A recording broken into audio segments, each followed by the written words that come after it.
right, welcome everybody to Season 2, Episode 2 of the Hockey Toolkit. I am Trevor DiCarlo. I'm Andrew Trimble. And we didn't really have much of a pre-show outside of our interview that we'll talk about in a little bit. So, Coach, it's been a while. How we doing? Great. Well, I got a shout out to our Episode 9 guest, Joe Bertagna. He was just announced today he's won the Lester Patrick Award. It's awarded to from USA Hockey and from Gary Bettman. He said I texted him. He said he got a text from Gary Bettman, a call from Gary Bettman. It's given to the person who's devoted, recognized for their contributions over a lifetime for USA Hockey or hockey in the United States. So big shout out, big congratulations to Joe Bertagna. In my personal opinion, that was one of our finest episodes. I think it really gave a lot of insight into goaltender training, and he's a well-deserved recipient of that honor. It's actually one of our most listened to. So, I mean, definitely, I didn't even know that. So, congrats, Joe, on that as well from my side. That's a huge honor, especially coming from the top down in the NHL, and then you got USA Hockey. I mean, outside of winning the Stanley Cup, I don't think it gets any better than that. So, but yeah, congrats. Absolutely. Now, what do you? I've heard rumblings, Trevor. There's some big news in Chicago these days. What's going on out there? It's the Hawks have kept they kept Kevin Korchinski up, the defenseman they drafted 2 years ago. He's actually doing pretty well. He's a first rounder. You were referring to the other guy, the one that everyone, even people in Chicago, are sick of everyone just talking about and just letting him be his own person. Connor Bedard has finally scored last night, as of this recording, scored his first NHL goal. Yes, he's making waves. What are your thoughts about him, Coach, so far? I watched a little bit of his first game. I didn't catch any of the Bruins game last night. And he had a good first game. The expectations are crazy high because Austin Matthews had 4 goals in his first game.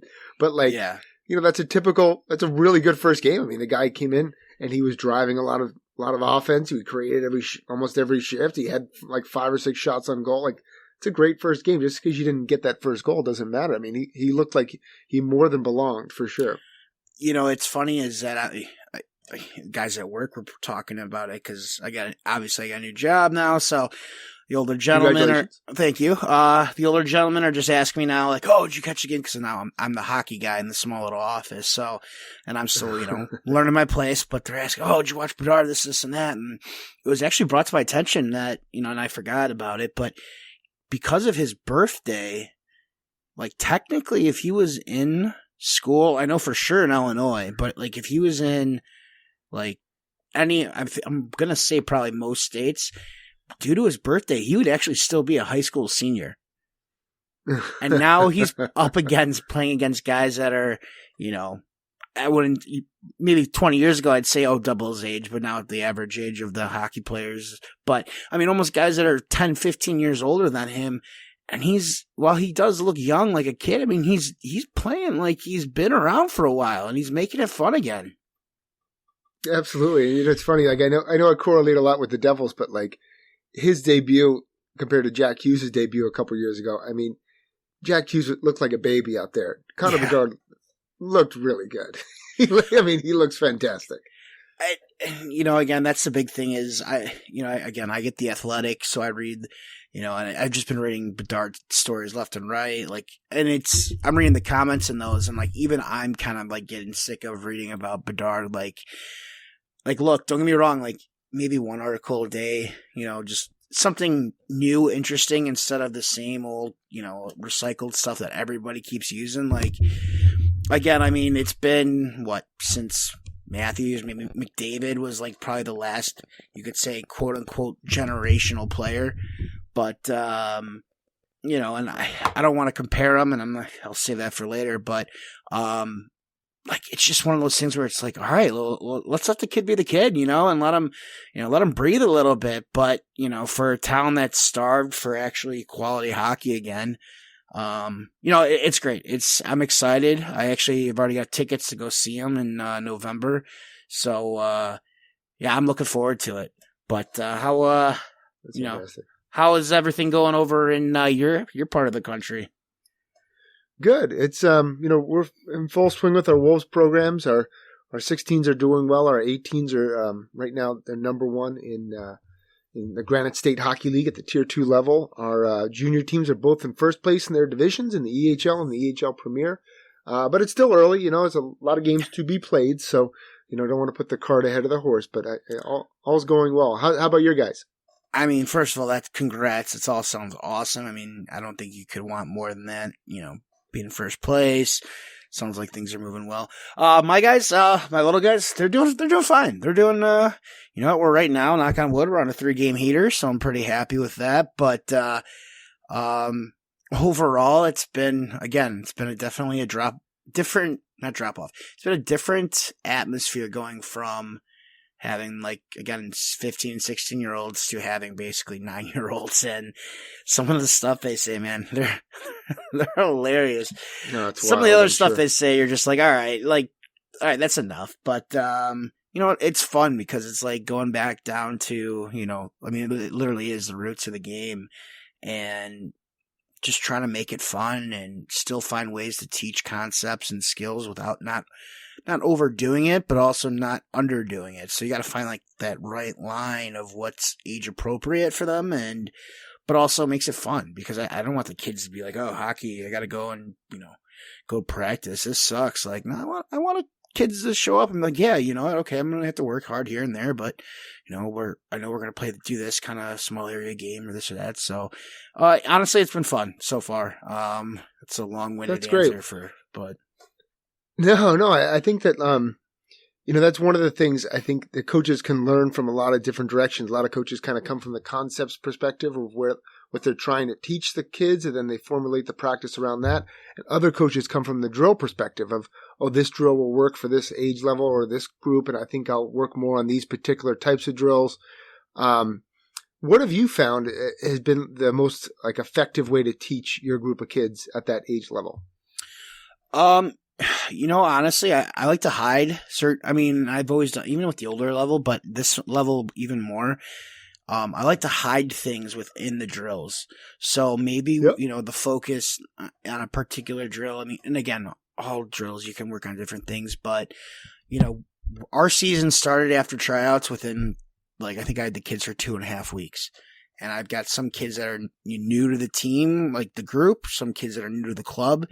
I don't know what they've learned from the coach the season before. So you kind of got to hide you got to go over quite a bit to hit the ground running. So, I've been burying a lot of, skills within drills. We've been doing a lot of small area games that are focusing on, just being on the defensive side of the puck. How to do those things while still being competitive and still having fun and still working on, this and that. So I'm more one of those guys that just likes to hide certain things in drills. And, even last year with the midgets, I remember one of the kids, the team had gotten in trouble, but I was like, I'm not going to bag skate him this time. It's not working. So I ended up coming up with found a couple drills, and I was like, oh, there's a lot of skating involved in this drill, but it's competitive and they got to move. So we ended up using that a couple times. A couple different one of those, and one of the kids ended up coming up to me. He wasn't a dumb kid, and he goes, "Hey, coach." I was like, "Yeah, what's up, bud?" He goes, you're still skating us, aren't you?" And I was like, "What are you talking about?" He goes, "There's still conditioning skates in these drills. We're still moving, and we're really skating hard here." He goes, "You did that on purpose, didn't you?" And I was like, I don't know what you're talking about. As I'm smiling and laughing, and my assistant's cracking his ass up. He's just like, "Man, they're not as dumb as they look," but. But yeah, so that's how I am as a coach. But I think it really depends on the level and where you're at. How about yourself, coach? Well, that's funny you said that, because I think that one thing I've kind of found this year, because I have Bear's team, and he's on the U8s, basically. He's a 2015. And then I have in the morning, I'll have my EHL Premier team, which is basically a U19 team. Yeah. And I'll keep the If we have an hour practice, I'll probably go through 6 drills maybe at the U19 level. But I'll go through 4 in like an hour 10 practice with Bears team. And it's because what I've found is that, your goal is to keep the tempo really high and the compete level really high with the older kids because they can understand the drill from the first touch. But the little kids don't understand the drill from the first touch. So they actually improve their performance in the drill as the drill goes on. So if I have a 10-minute block, they're not really getting the drill until like the 8 minute mark. Whereas at the junior level, they're starting to get over the drill and they're getting tired or winded and they need a water break at that point, or just a change in the drill because at the 7-8 minute mark they're starting to get fatigued. So it's kind of a unique way to think about it. Those two absolutely. Age levels being so different. No, it does make sense, and my assistant coach and I we've kind of joked about it, but like this season we're actually.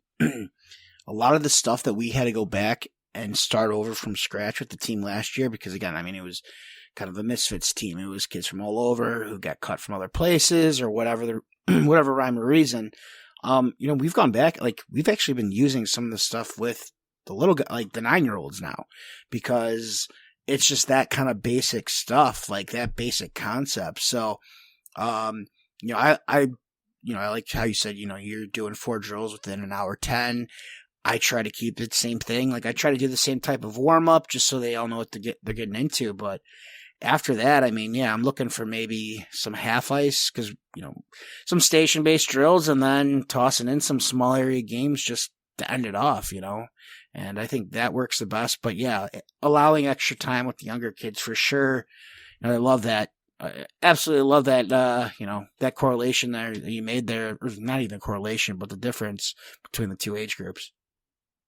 Now, I'm also coaching a U16 team. It's a split season team with our Wolves program. And what I'm discovering with that group is most of those kids are, what would the birth years be? They'd be 07s, 08s. I think we have 1 or 2 09s on that team. And they're doing pretty well. We're like right in the thick of our, tier 2, Granite State Hockey League, where I think we're second or third or pretty close to, a good level. But what I'm discovering is they're coming from a lot of from like smaller town programs, and they're coming from high school hockey, and the habits are like, wow. I have some kids who never put their stick on the ice in the defensive zone. I have kids that have never understand back pressure off the their forecheck, and then once the first wave gets past them, they slow up and just kind of glide back into the zone. And some guys don't understand any concept with middle drive. And it's like, it's not a frustrating group because the kids are really great and they're listening and they're attentive, but it's just a lot to unpack because they have such bad habits after playing at certain levels prior to the season. You coached the 16s last year, Trevor. What are some of the things that you discovered, and what are some of the things that worked for your team? What worked? I found even as a coach, I don't want to introduce too many new drills throughout the season. I might have 10, 15 tops that I'm going to use throughout the whole year, but even that's a lot. So I found that, finding drills that I can build progressions on. So you've got obviously your base that you're starting at, but you can continue to add pieces and layers to it. So you're still doing like the same base of the drill, but it's evolving over time. I found that works even with both ages, but really it worked a lot with the 16-year-olds. And again, they're high school kids, they're rambunctious. They're, just a little bit different than the 9-year-olds, but it was more or less trying to find something for them. Like, okay, let's keep them going. Let's keep them moving, because there's nothing more, and I know we're on the same page, but nothing more than I hate than watching coaches have kids just stand around for, do one rep that goes for 20 seconds and then they're standing around for 3-4 minutes. So I tried to find a lot of drills that incorporated a lot of, movement, your rest to, action ratio, if you want to call it that, because don't have my scientific journal in front of me.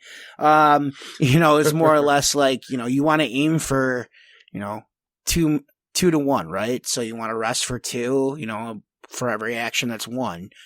Well, that's where I was kind of aiming for.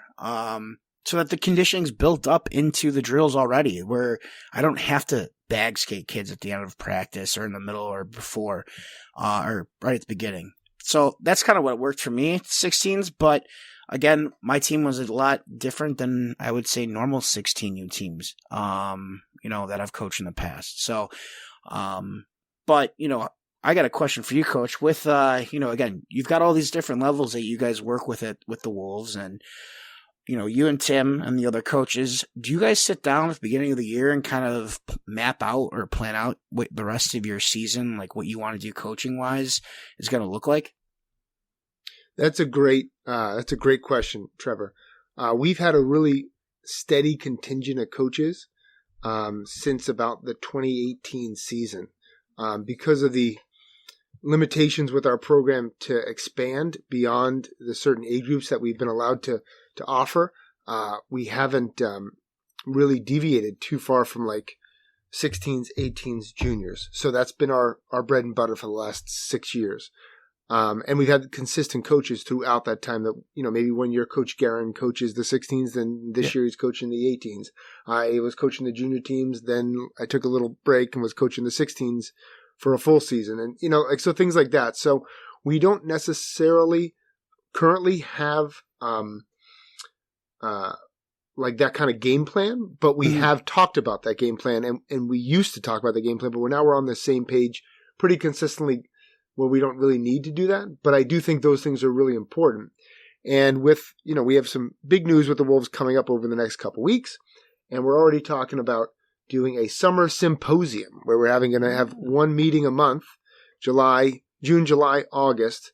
They'll be on 3 separate topics. We'll have all the Wolves coaches there. We'll do some presentations for some of the new coaches we'll be introducing into the program, and just getting everybody on the same page, because I think really that's one of the strengths of our program is the coaching continuity. Like this concepts that our 18s Coach Guerin is teaching, when his kids come to me at the EHL Premier next year, or Coach Kuhn's at the EHL level, they understand what we're talking about. And there's a shared philosophy, and that's really important. I think some programs, there's not that continuity, and that's a real struggle, I think.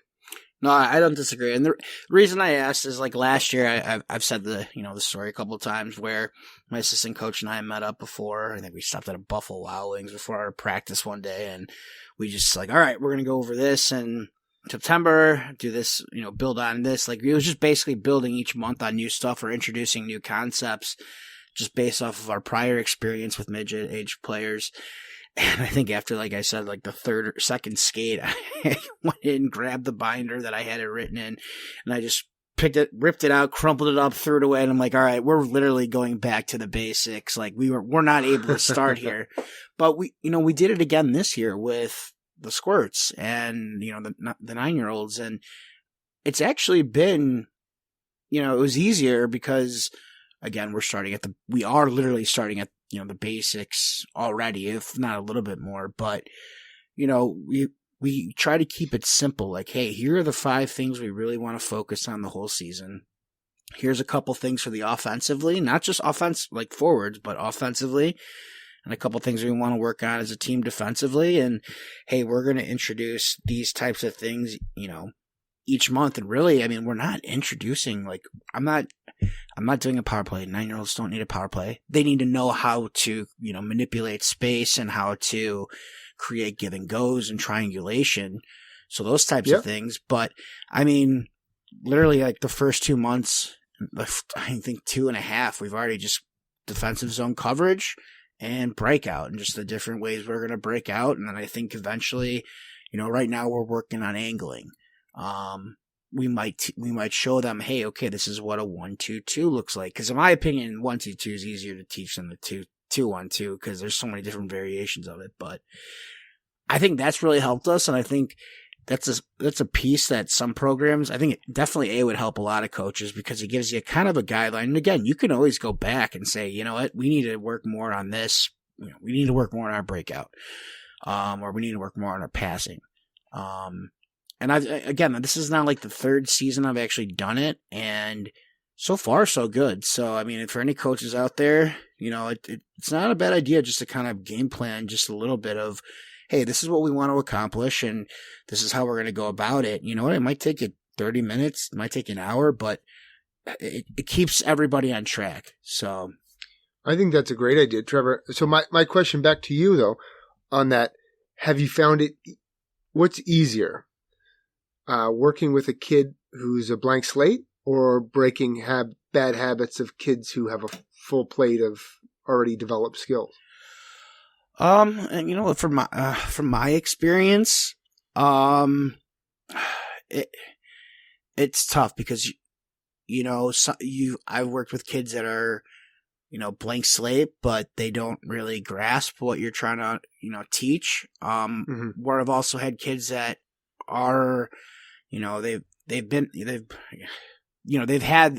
got bad habits, but, you can also still work with them. So, I mean, I think to each his own. I mean, ultimately, I would love to work with a blank slate. Honestly, I would actually rather have a kid who I'm building off of what the coach had the year before. But yes, I mean, realistically, if I had to choose between someone with really bad habits compared to someone who's a blank slate and they're both willing and eager to learn, I mean, I would rather have the blank slate because then I can kind of go through, how I would teach it. Whereas, you're working with kids who have bad habits, as you've already said, you got kids with sticks up in the air and they don't know how to backtrack. I mean, these are you're talking about that age group. Like, those are tough habits, and they've been doing that for so long.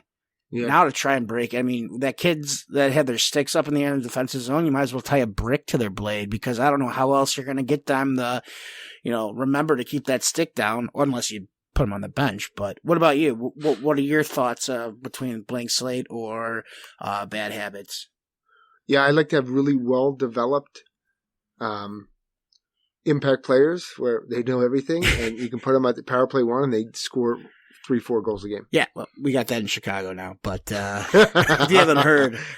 Yeah. No, I that's a really good. I probably would honestly say a blank slate because, I mean, it's just really tough to break bad habits. Like, how many people start smoking and can't stop? How many people can't lose weight if they want to try to lose weight? You know what? You've got enough. I quit smoking, all right? And it's been 8 years, but now we're going to bring in the weight. What's next? We're going to talk about people who have been trying to hold on to their hair for a long time. Man, and I am looking at, on this podcast, I am looking at a physical Adonis over here. Jeez, well. I'm going to pump your tires, yeah, I appreciate that. That's but no, that makes sense. Well, before we jump over to part of the other discussion, the other big news, but I think some really big news is if you want to, care to explain, I saw that there was a tribute. Someone's got a rink out close to you, out by you now, named after them. Yeah, so right after my dad passed in early March, we wanted to, just pay some respects to all the hard work my dad did. My dad did a lot of volunteer work. He really brought hockey to Manasquan, which is my hometown in New Jersey. And he was a really impactful teacher to a lot of kids in the community. So, there's a street hockey rink in downtown, or at the beachfront in Manasquan that was basically unnamed. It was just called the Manasquan Inline Rink. And my dad, the previous incarnation of that rink, my dad poured the concrete for and stapled netting up and did all sorts of stuff to the original rink that was located just south of the current rink. And the current rink is really nice. So it didn't have a name. We talked to the town. We raised a bunch of money in terms of donations in his name, and then with this fundraising game, and then we as a family we purchased the rink sign and different things like that, so that none of the funny money raised for kids was going to pay for a sign or things like that. So, and they ended up making the Rink Trimble Rink, which is in downtown in Manasquan, New Jersey, and it was a pretty special night. It was pretty phenomenal. I mean, I saw the pictures and it looks fantastic. It's very. Thank you. I mean, kudos to you guys, and I love that. I'm sure.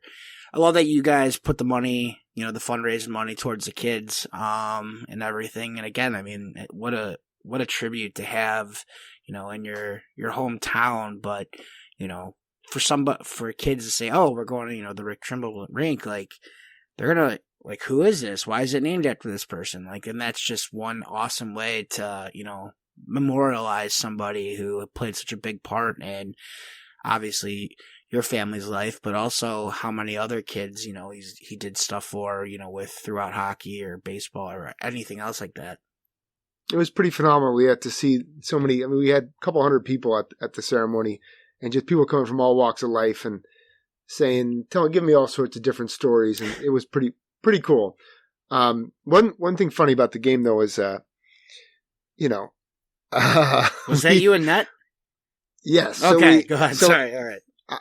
The kids were like, "Oh, you got to play this and that," and I was like, "Yeah, but we don't have anybody to play goalie." And one of the guys, I'm not going to call him out, but he's like, "I don't have a cup. I'm not going to play if you don't have a cup." And I was like, "That's not a whole freaking life playing street hockey without a cup on, man. Right. I'm not going to be."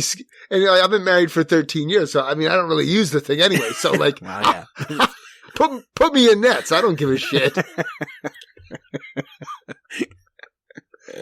Oh man. Did you take one in the groin? Oh no, I got cat-like reflexes. Well, of course, I assume so, but I just wanted to make sure. I thought that was you in the net, the pictures I saw, but it was a pretty dynamic performance. It was. We won in overtime 7-6. Oh, it was a nail biter. It was a nail biter. I made a big save in overtime. I took one in the right in the tits. Oh. But then we went down and scored, so it was all worthwhile. That's awesome. No, this is a family-friendly podcast, by the way. Yeah, it is. Yeah, I might have to change that tag, but hey, no, I mean, honestly, that's awesome. Congrats to your family for building something like that. I'm sure your father is very proud of not only you, but like just what you guys have done, and probably all the players and stuff those he's worked with. So, yeah. So outside of that, I mean, we do kind of have some big news. We probably should just talk about the news a little bit first, and then go to the interview. Sure. Definitely. Yeah. So for those of you who don't know, it's already been released via media releases now that we are pretty awesome to have. But Coach Trimble and I have both have joined on to the Hockey Focus as partners. Not just as content guys, but as actual partners. So we've got a little bit of stake in the game. But more or less, we are now officially partners, and we can officially announce the news that, we're part of the Hockey Focus with owner Josh Gresko and Eric Hoffman. So, Coach, how does it feel for you to be a part of the Hockey Focus? Well, I love this. I love the genre. I love this form of media. I think that it's great information to get out to parents and families. I love the content that the Hockey Focus provides. So to be part of it is exciting, and it provides a growing space, and we're going to be part of that growing space. So I'm really excited about what the future holds. How about you, Trevor? I mean, just based off of our conversations and the discussions that we've had with Josh Gresko, who is the founder. He's also, he's more doing a lot of some writing here and there, where we don't really talk to Hoff anymore. I don't even know if he's alive.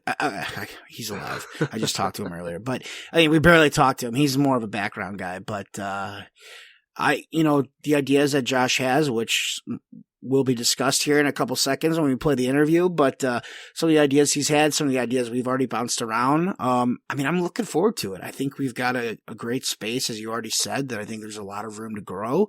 Again, I'm using your words again. So basically, I'm just looking forward to it. I'm happy that we've got this, and it's fun. I think it'll be great. I think it's going to be awesome. So, you know what? Here, why don't we just let's just take it right now straight to the interview with owner of the Hockey Focus, or CEO of the Hockey Focus, Josh Gresko. I don't want to say owner because actually, technically, we're all part owners. So.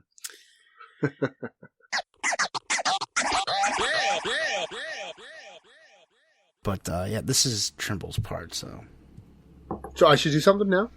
Okay. Yeah, I mean, introduce them. Sure. You introduce everybody else. You're good at it. Oh, yeah, sure. I'm a real pro. All right. All right.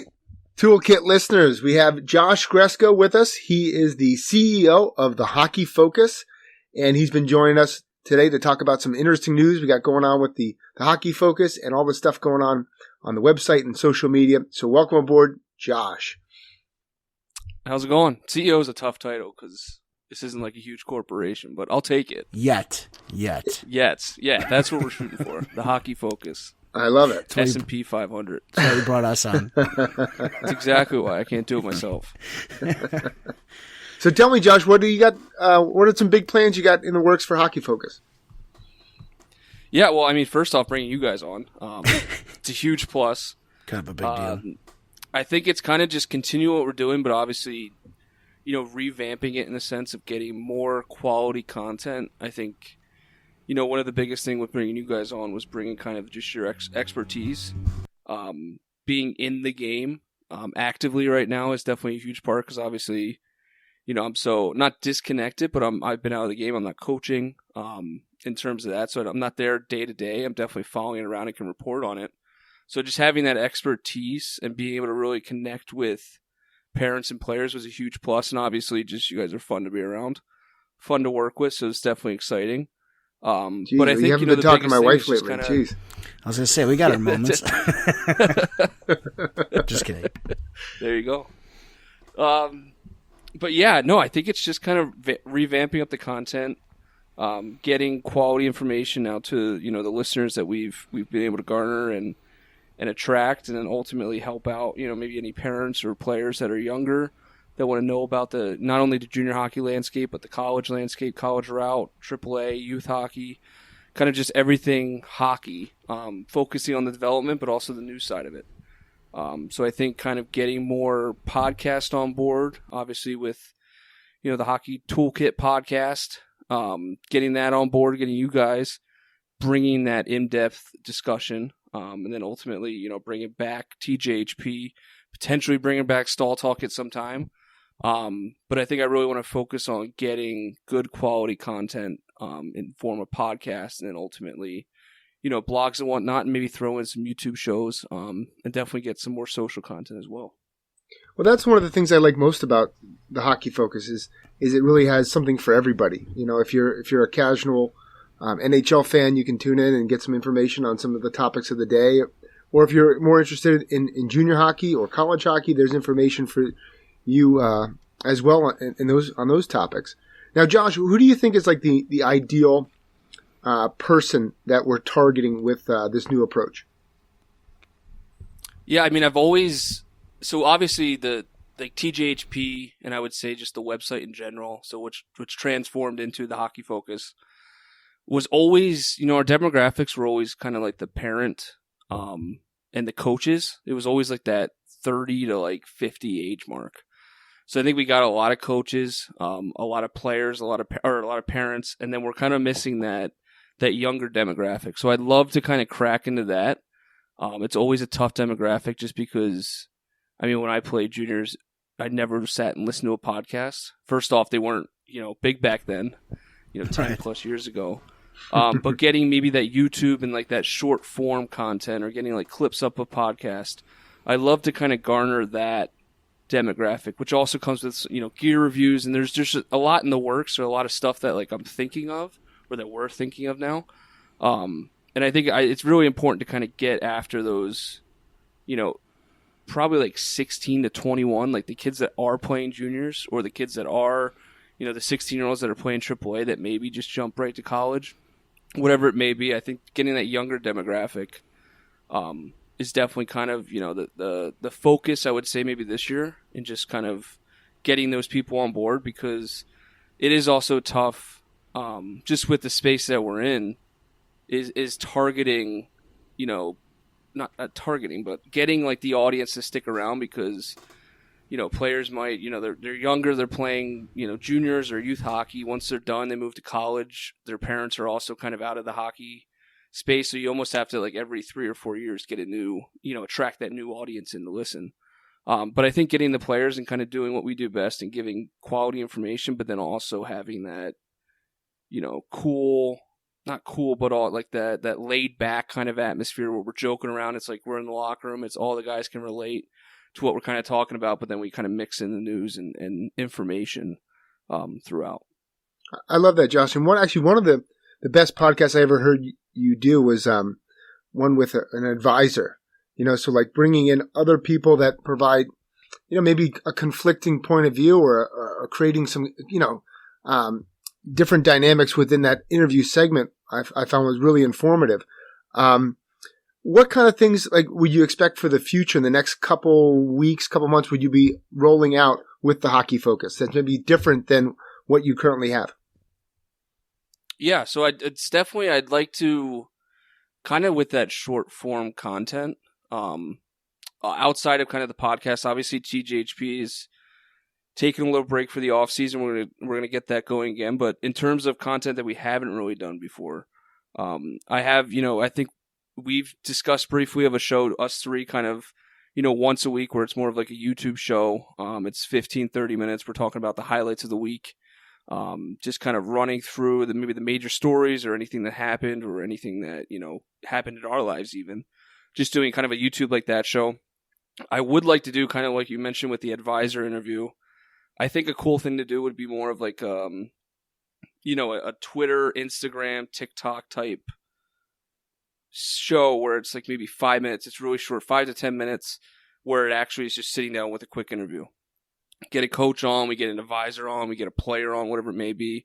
Just one-on-one, if I can sit down and ask them questions about what's going on. Maybe it's a breaking news, not even breaking news, but a current event story, or something like that. I think that would kind of be enticing to at least some people, especially if we're trying to go after, getting the players involved or getting them to engage in our content. I think that would be huge to get, the short form 5 to 10 minute videos where they can tune in, get some, great advice from the guests, not so much me, but listen to, a really great, hockey-minded person and get some, tips, tricks, whatever it may be, and kind of tune in for that. So I'm definitely, interested in that, and I can't, say it's going to happen this week, but something that I'm definitely working on and conceptualizing and seeing what, potentially will work.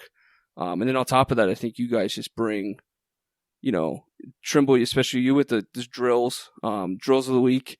You have the Wolf videos in there, the New England Wolf videos that you actually run through the drills. I think that's kind of awesome so people actually can see the drill.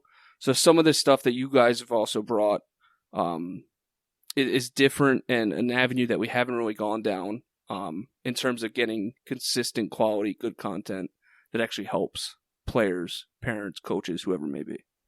So you recognize that rink in the videos, huh? Oh, yeah. My old home. I love it. What do you got for they even changed the name to Josh Gresko Arena?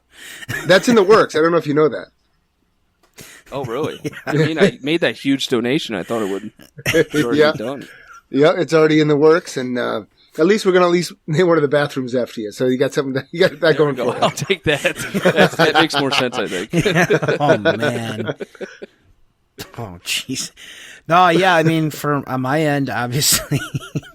Gresko, first of all, I commend you for, how long you've been working with, start off TGHP. I know you had a partner originally, and then, you've been holding that thing together for, 5-6 years now, if not longer. In 2017. Yeah, really so holding it together. It's been ups and downs, and hopefully. But I mean, I commend you because a lot of people would be. I tried to create my own thing, and it just didn't. It faltered. And it's pretty easy for people, as you said, ups and downs. So I know for myself, I know for Trimble as well. We're really looking forward to joining the team. Outside of that, I think. Again, I really don't have questions because Trimble's already taken all the good ones and we talk on the side, but I've ruined it right again. Now, sorry, guys. Yeah, well, we didn't. I told you at least you got the time right. But I guess I'll ask this: if you're going to pick any team to win the cup this year, who do you think it's going to be? I have to go with the Flyers. It's too early to tell. The Flyers are undefeated, aren't they? Who would be like the biggest? Maybe like Arizona. If they could win a cup in they're still playing the ASU rink, right? Yeah, yeah, they are. Yeah, sadly. Do they? So, this is a real question that we can kind of wrap it up, at least for my segment. But do you think if they were to go to the Stanley Cup, they'd actually play in that arena? I think that's a good question. You have to think the NHL steps in at that point. I don't think they're going to go, but I think the NHL would have to step in, right? There's going to be a shit ton of jobs available to build a brand new rink in the middle that of would Tempe be or whatever. Insane, like a 5,000 person Stanley Cup playoff. That'd be wild. I never even thought of that, to be honest. It would, yeah. Well, nobody really thinks of Arizona going to the Cup final. That's playoffs, true. but it still makes you wonder. Yeah, no, for sure. But yeah, no, I'll tie it up. I mean, I'm super excited to have you guys on. You guys have both Trimble. We have a long-lasting relationship with, the Wolves, working with TJHP and also the Hockey Focus. You've written for us in the past, and then the TDC. Obviously, you helped for the first few years of really working with us and getting quality content up for free. So I admire what you've done for us. So I'm really happy to have you on board. I think we're really in a position that we can kind of, take this hopefully to the next level. And if not, then at least we can get quality information with you guys out, and get some good blogs, drills out, whatever it may be, good quality content out to the audience, and provide at least, a good source of information. If not, grow this thing into, a company. So thank you guys for coming on. I'm happy that you guys are partners now. And yeah, let's do it. Yeah, thanks for coming on our show. So thanks, we appreciate it, and we'll talk to you later. Awesome. Thank you guys. Thanks.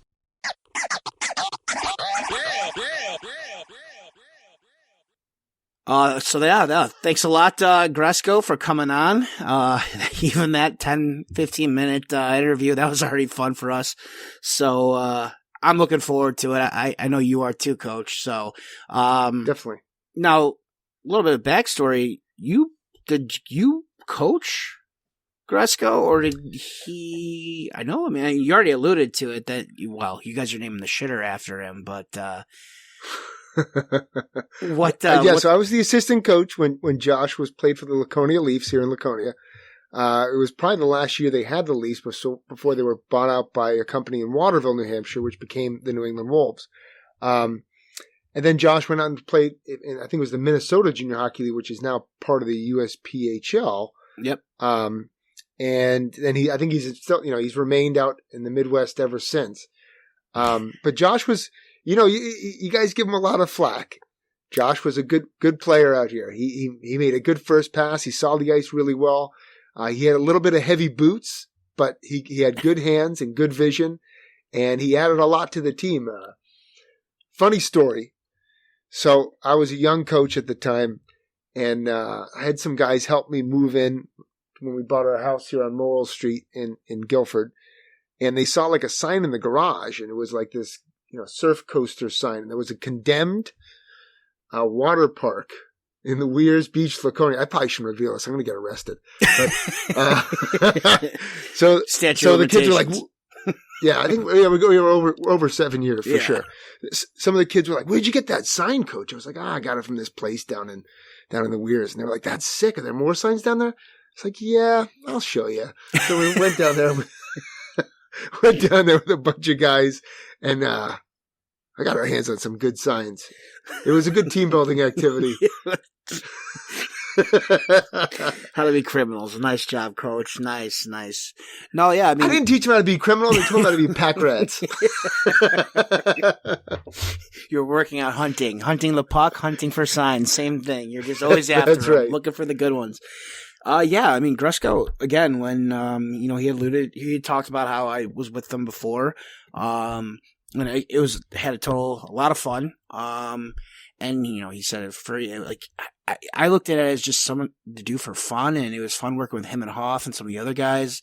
And yeah, he's, currently in, I think he's in a suburb outside of Minneapolis. We were catching up a little bit before he got there. But yeah, he's done a phenomenal job of keeping it running, as you said, some ups and downs. But again, I'm really looking forward to it. I'm glad that we have the opportunity, especially now, we're all part of the team. But it's just like another, it's like another part of family. So, not to get emotional here, but it'll be fun. So I'm looking forward to it. I know you've already been pumping stuff out with your weekly drills. I've put out, well, let's see, today is Thursday, so there's definitely going to be at least one, if not two articles out from me, more outside of my first one of just saying, hey, what's up? And then, we're on there already. So, just gives us a nice little home and a nice little place to keep having some fun here. Absolutely. And I think stuff that some of the ideas and concepts that he was talking about, short sound bites and stuff on YouTube and TikTok, I think that is really impactful. The stuff that comes up on my Instagram feed, that is information that I completely disagree with from advisors.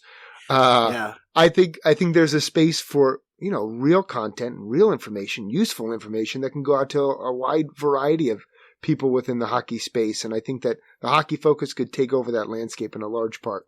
Oh, absolutely. And I was thinking I didn't know you were going to go the advisor. I thought you were going to go the route of the hockey skills coach who trains, all across the world. And it's just as a nightmare on Instagram.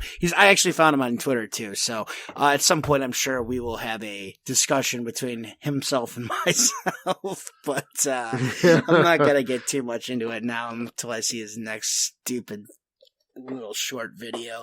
Anyhow, he shoots like the opposite of Connor Bedard.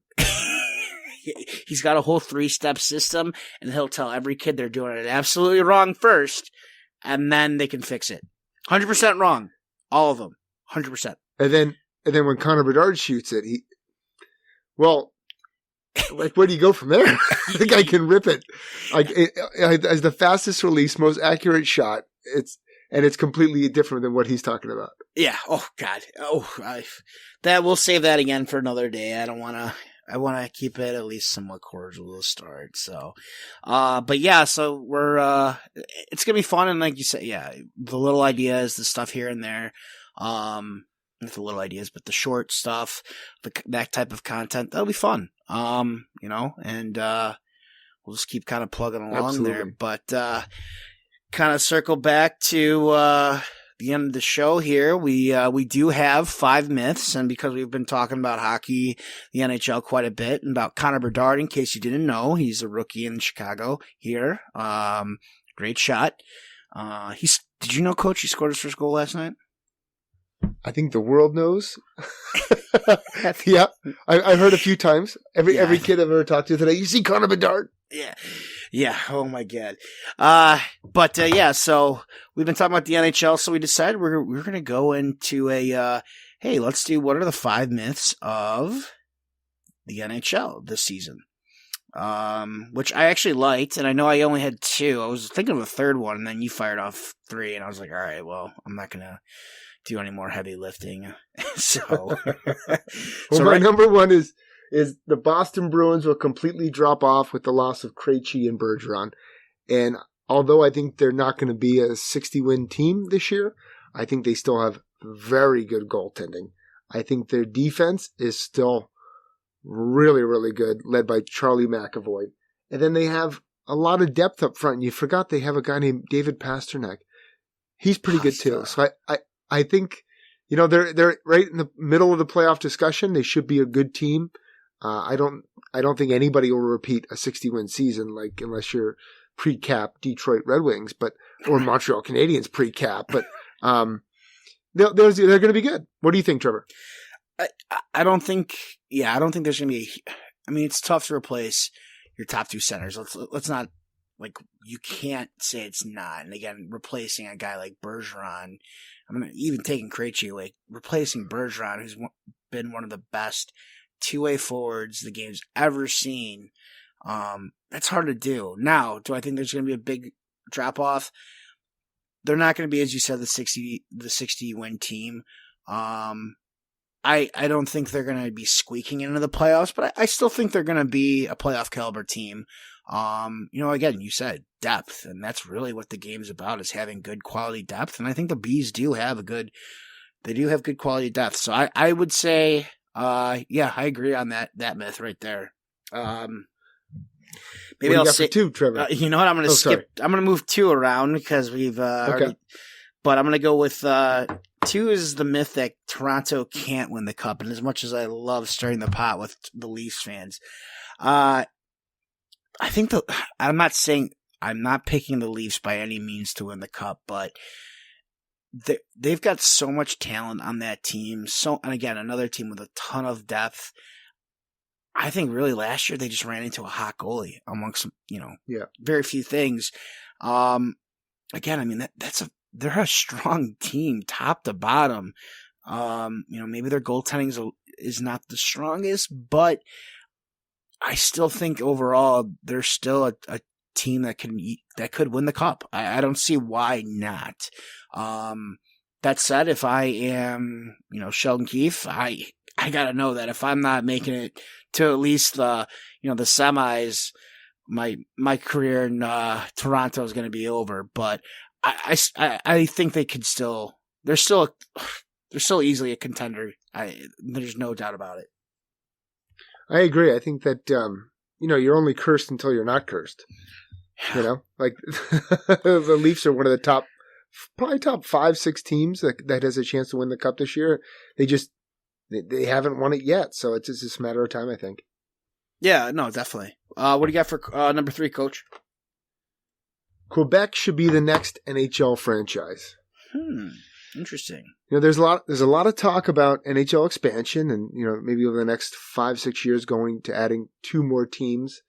And you look at the success of Vegas, you look at the success with all in California and how much it's grown the game.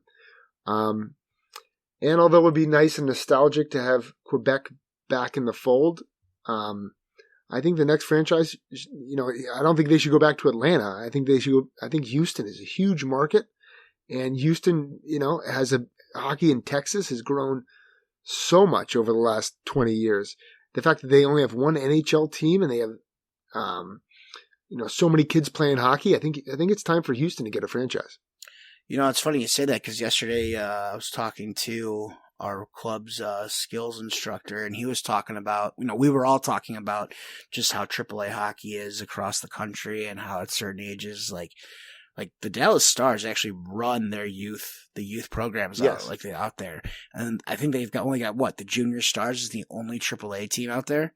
The Stars Elite. Yep. And the Stars Elite. So, I mean, it's like, and everybody else kind of just plays like in a tier 2 that's actually competitive tier 2. But long story short, I wouldn't mind seeing Houston. I don't know if that would be the first team. I really haven't dug into it, so I'm not going to say I agree, but I'm not going to say I disagree though either. Quebec, yeah. I mean, I wouldn't. It's better than putting anybody in Phoenix. I mean, I think Phoenix needs to be gone, but I wouldn't. I don't know if. I guess I'm really not hurt either way. Whatever's going to bring. Expand the game more, without diluting the product. I think that's where I'm most likely at, because I don't want to see teams coming in. And I think the league got very lucky with the caliber of depth that was out there in players, but I don't want to see us have too many teams where that talent and that depth gets too thin, and then you're kind of going backwards, with some teams. So, I'm gonna say I'm 50-50. I mean, yeah, honestly, I think it's more or less, I don't care where the next one goes, as long as it's somewhere beneficial for the league and for, the development of the game. Is that fair? What do you got for number 4, Trevor? All right, number 4. Like I said, Chicago's got this guy named Bedard, and so I think who? Yeah, exactly. Bedard is the next McDavid. I think it's tough because you don't want to put, he's a good player. He's a phenomenal player. Let me back up. He's a phenomenal player. But I think expectations that come right out of the gates that he's going to be this superstar generational player right out the get-go. I think that's kind of tough. To put on a player, put on a kid, again, as we said, he's 18. He would be a high school senior here in Illinois right now. Based on when his birthday is. Like, I think that's just too much to put on players. And I know we do it in every sport. We do it in football with, talking about Caleb Williams in USC. We're doing baseball, with some of these other guys like Bryce Harper when he was coming up. And some of them work out, some of them don't. I think just having that expectation that he's going to be the next great thing. While, yeah, I mean, his shot's amazing and stuff, he's still got a lot to learn. And I don't know. that was a nice thing about Kane and Taves was they weren't known as the next big thing out here in Chicago, but they grew into those, they grew into top tier players. I can't imagine what they would have been like if they would have been known as generational players out here in Chicago. Like, I just don't know. So I think comparing Bedard to McDavid is unfair. But that's my opinion, and I'm in Chicago hearing about it all the time.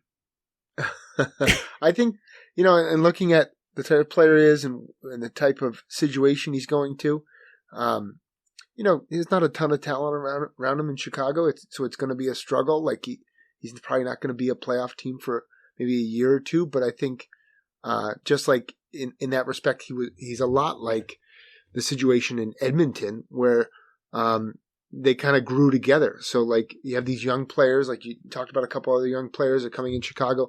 That's the most exciting thing is like what window opens up when you get a player like Connor Bedard, and now all of a sudden you have the other prospects are like who are good prospects now add to a great core, and that's the most exciting part. Like if you have nobody wants to have the Marcel Dion, the one player who like is the only player on his team. You know what I mean? Like you want to have great teams with great players on them, and I think that's where the parallel with Bedard and McDavid is fitting a little bit just because where their teams are at that current rebuilding stage. That's fair. I mean, the Oilers are probably still rebuilding anyways, but and that's completely fair. I actually never really thought about that, but that does make sense. Number 4, coach, number 5. Sorry, it's been a long day. It's all good. Do you know about Bedard? Just kidding. Number 5, coach. This should just be called the Connor Bedard episode. Yeah, this is what it should be. And it probably will be now. Number 5 is Buffalo and Ottawa a year away. Everybody's talking about, Pittsburgh's still pretty good, and Boston's still pretty good, and obviously Carolina. So are Buffalo and Ottawa going to be able to squeak in, and are they ready yet to be playoff teams? And I look at the Devils last year, they were out of the playoffs, and then they had a 40, 50-point transformation because their young players started to really blossom. And I think Buffalo and Ottawa have really good young players, and I think that they're going to sneak into the playoffs or be right on the doorstep until the end of the season. So I don't think they're a year away. I think this is their year. Like this is their year to make that big push.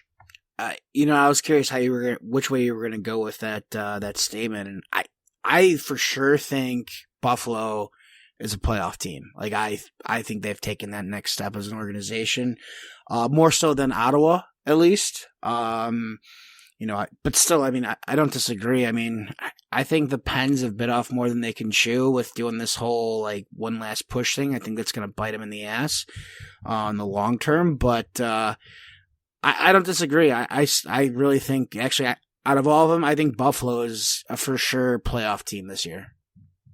Yeah, it'll be exciting. I mean, Bill's going to win the Super Bowl, and Sabres getting the playoffs. Oh man, I don't know, but Bills had a terrible game last weekend. So they did. The damn fantasy football is kicking him in the ass too. So, but no, it's the big roller coaster ride of Buffalo.